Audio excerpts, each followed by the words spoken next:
Good afternoon.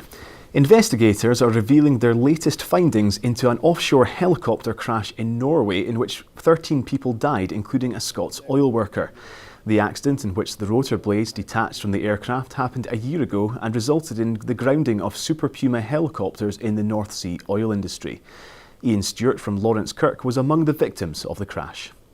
We really need to get to the root cause of the issue before we could in any way support even talks around the return to service for this aircraft at this time. Confidence is understandably an all-time low with the workforce, and I think the images of last year's tragedy will live long in their minds. Work has started to topple the final electricity pylons in the Cairngorms National Park as part of the controversial Bewley to Denny power line. It's the latest phase of the project, which began 7 years ago to upgrade the 137 miles of cable between the Highlands and the Central Belt. Parts of the new line will be installed underground and more than 80 pylons will be removed between now and July. A Highlands secondary school is closed to pupils and staff today to tackle what's been described as a mild flea infestation. Specialist staff are expected to take 4 days to spray the interior of Alness Academy to eradicate the problem. The bank holiday weekend means that disruption to pupils will be kept to a minimum. Cove Rangers FC has confirmed that it's been given the green light for work to start on a new stadium at Calder Park. Details are about to be finalised with a contractor to start the 26-week programme, which will see stadium completed before Christmas. The new 300-seater facility will have an all-weather 4G pitch, training facilities for players and community access. Well, tonight there's a huge Highland derby as Ross County welcome their neighbours Inverness to Dingwall. It's very high stakes. Caley are 5 points adrift at the foot of the Premiership and in desperate need of a win. 8th place County are just 3 points above the relegation playoff spot.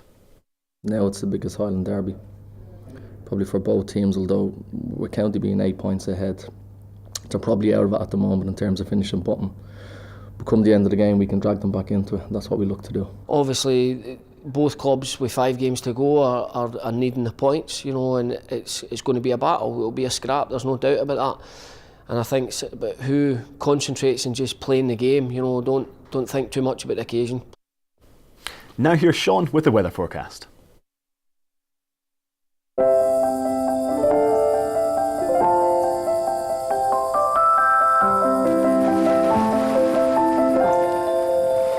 STV weather, sponsored by Thompson.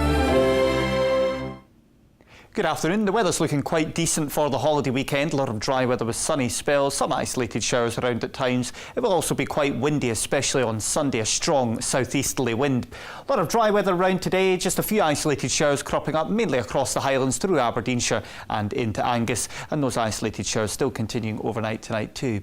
A lot of dry weather with clear spells tonight, possibility of some fog patches developing in a few glens, along with a little touch of frost. Towards the west, milder here, turning increasingly windy, some rain coming into the western Isles, that clearing away to the north, and then tomorrow for many of us, dry with sunshine, again just a few showers. STV weather, sponsored by Thompson. That's all for this lunchtime. Join Andrea at 6. Have a very good afternoon.